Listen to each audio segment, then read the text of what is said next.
पूरे उत्तराखंड में ऊर्जा के 3 निगमों के 3500 से ज्यादा कार्मिकों ने सोमवार मध्यरात्रि से हड़ताल शुरू की तो शहर में बिजली और पानी की आपूर्ति बाधित हो गई।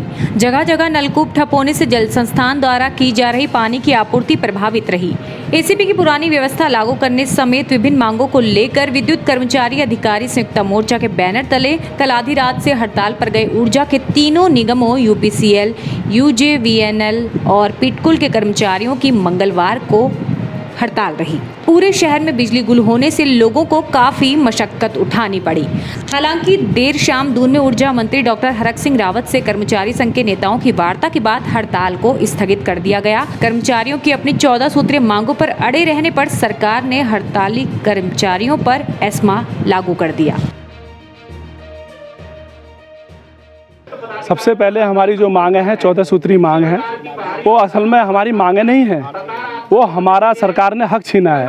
तो यूपीएससीबी से यूपीपीसीएल तक और यूपीसीएल तक हमारा एक असाइनमेंट, एक एग्रीमेंट हुआ था कि जो सुविधाएं होंगी वो कम नहीं होंगी, उससे बढ़ तो सकती हैं, लेकिन इन्होंने हमारे सारे भत्तों में, सारी चीज़ों में बहुत ही कटौती कर दी है और हम उसका पुरजोर मतलब जो है संयुक्त मोर्चा के आह्वान पर विरोध करते हैं। निगम के जितने भी कर्मचारी अधिकारी हैं उनको अभी तक जो हमारे निगम द्वारा जो हमारा एसीपी है, समयबद्ध वेतनमान है, वो हमें पहले 9, 14 और 19 सालों में दिया जाता था। वो हम लोगों से छीन करके 7वें पे कमीशन में 10, 20 और 30 कर दिया गया। तो हमारी 14 सूत्री मांग में सबसे पहली मांग और सबसे महत्वपूर्ण मांग यही है कि हमें जो हमारा जो टाइम स्केल लगता है वो 9 साल में पहला, 14 साल में दूसरा और 19 साल में तीसरा लगे और वो भी समयबद्ध वेतनमान के साथ पुरानी एसीपी बहाल की जाए। इसके अलावा जो हमारे उपनल साथी हैं, जो हमारे सेल्फ हेल्प के साथी हैं, उनका वेतन कई सालों से जो है 500, 1000 रुपये इस तरीके से बढ़ता है। इतने महंगाई के ज़माने में वो चीज़ें चल नहीं सकती हैं।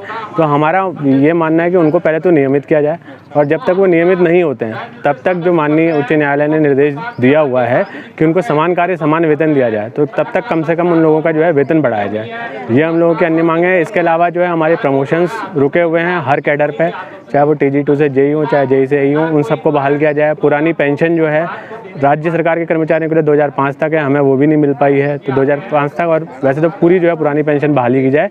इसी टाइप की जो हमारी 14 सूत्री मांगे हैं, वो मांगे जब पूरी होंगी, हमारे जो केंद्रीय जो प्रतिनिधिमंडल है वो वहाँ गया हुआ है शासन में, वार्ता करने के बाद अगर हमारी मांगे मान ली जाती है तो हमारी हड़ताल तुरंत खत्म हो जाएगी। और जब तक जो है जैसा उनसे निर्देश मिलता रहेगा देहरादून से हमारे केंद्रीय प्रतिनिधियों से, उसी हिसाब से हमारी कार्रवाई यहाँ भी चलती रहेगी।